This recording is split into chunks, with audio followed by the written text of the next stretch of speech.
ज़रूरत शॉर्टेज था, आप पहली मरतबा ये कर रहे हैं, हमेशा तेलंगाना भवन में करते थे, इसकी वजह क्या है और क्या पैगाम देना चाहते हैं? देखिए, थैलीसीमिया सोसाइटी जो कि राघवेंद्र कॉलोनी राजेंद्र नगर में वाक़ है, यहाँ पर बड़े पैमाने पर थैलीसीमिया के मरीज़ों के लिए खिदमत फराहम कर रही है। पहले मैं इन्हें मुबारकबाद देता हूँ। सोसाइटी के तमाम लोगों को काबिल मुबारकबाद हैं। ये सही बुनियाद पर मरीज़ों की और इंसानियत की खिदमत कर रहे हैं।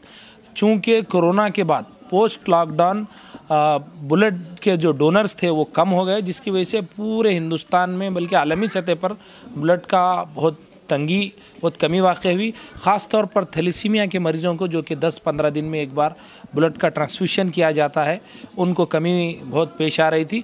इस पर थैलीसीमिया सोसाइटी की जानिब से हमसे रब्त पैदा किया गया और हमसे ये कहा गया कि आपका जो ब्लड डोनेशन कैंप KCR दीक्षा दिवस के ज़िमन में तेलंगाना भवन में इंस्टीट्यूट ऑफ प्रिवेंटिव मेडिसिन के ताउन से हम मुनक़िद करते हैं, जो कि आज के रोज़ 7 दिसंबर 2009 को KCR साहब अपनी भूख हड़ताल के ज़मन में बहुत ही ज़्यादा अलील हो चुके थे।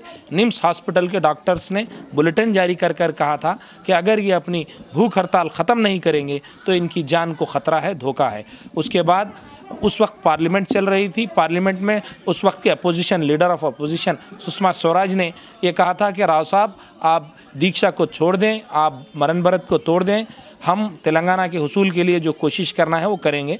लेकिन उस वक्त KCR साहब ने ये कहा था कि हम तेलंगाना के हुसूल तक अपनी हड़ताल को छोड़ने वाले नहीं हैं। और आज भी KCR साहब तेलंगाना की तरक्की के लिए जिस तरीक़े से 12 साल कबल भूख हड़ताल पे थे, आज धान के मसले पर मरकज़ी हुकूमत से नबरद आज़मा है। उस वक्त भी हमारे चहीते आज के रुकने राज्यसभा संतोष कुमार साहब उस वक्त भी KCR साहब के साथ जिद्दोजहद में थे, जो कि आज उनका जन्मदिन भी है।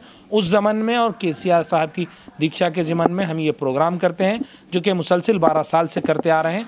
अल्लाह के फजल करम से हमें जो तरगीब दी गई थैलीसीमिया सोसाइटी की जानिब से, अबू अमल साहब की जानिब से, उस पर हमको आज फ़ख्र महसूस हो रहा है। हमारे जितने डोनर्स हैं वो तेलंगाना भवन में भी अपने खून का अतिया दिया करते थे, यहाँ पर भी देते हैं। लेकिन यहाँ पर खून का अतिया देने के बाद जो बच्चों को खून चढ़ाया जा रहा है वो देखकर इनका जो ख़ुद एतमादी का मुजाहरा पैदा हो रहा है, इनमें जो हिम्मत हो रही है, उस पर मैं भी बहुत खुश हूँ। हम तमाम लोग फिर एक बार थैलीसीमिया सोसाइटी का शुक्रिया अदा करते हैं और आप तमाम से ये दरख्वास्त करते हैं कि पोस्ट लॉकडाउन खून का बहुत ज़्यादा किल्लत है। ये सोसाइटी बहुत अच्छी तरीके से काम कर रही है। यहाँ डेली 50 मरीज़ों को खून का जो है अतिया दिया जाता है, जो कि फ्री ऑफ कास्ट है।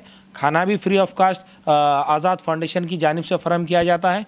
कई एक काम यहाँ पर चल रहे हैं। इससे मैं सबसे अपील करूँगा कि आज भी या आज के बाद भी डेली यहाँ पर आप खून का अपना अतिया दे सकते हैं और इन बच्चों के चेहरों पे चमक और खुशहाली ला सकते हैं। मैं ख़ास तौर पे वो तेलंगाना तहरीक के तमाम उद्यमकारों को, तमाम तहरीककारों को अपील करता हूँ कि जब आप लोगों ने जिस तरीके से KCR साहब अपनी जान पर खेले, आप भी जान पर खेल कर तेलंगाना लाए। आज तेलंगाना को खुशहाल बनाना है तो इन मासूम बच्चों के लिए हमें खून का अतिया देने की ज़रूरत है। कल परसों कभी भी आप राघवेंद्र कॉलोनी NPA के सामने आइए और अपना खून का अतिया दीजिए। यहाँ पर 11 बजे से 5 बजे तक डॉक्टर्स रहते हैं जो कि अतिया वसूल करेंगे और आपको एक सर्टिफिकेट भी दिया जाएगा कि आप डोनर हैं। हमें भी यहाँ पे सर्टिफिकेट दिया गया है। ये सर्टिफिकेट आपको अगर खुदा न खास्ता कुछ अनहोनी होती है तो 1 साल के मुद्दत में कहीं पर भी ये आप सर्टिफिकेट बताकर अपने को अगर खून की ज़रूरत पड़ती है तो ले सकते हैं। यहाँ से भी ले सकते हैं, दूसरी तरफ से भी ले सकते हैं। और सबसे बड़ी बात यह है कि आपके पास अगर ये सर्टिफिकेट है तो आप 1 साल तक के अपने आप को एक हीरो तस्वुर कर सकते हैं जो किसी की जान बचाने के काम में आए। शुक्रिया, खुदा हाफिज़।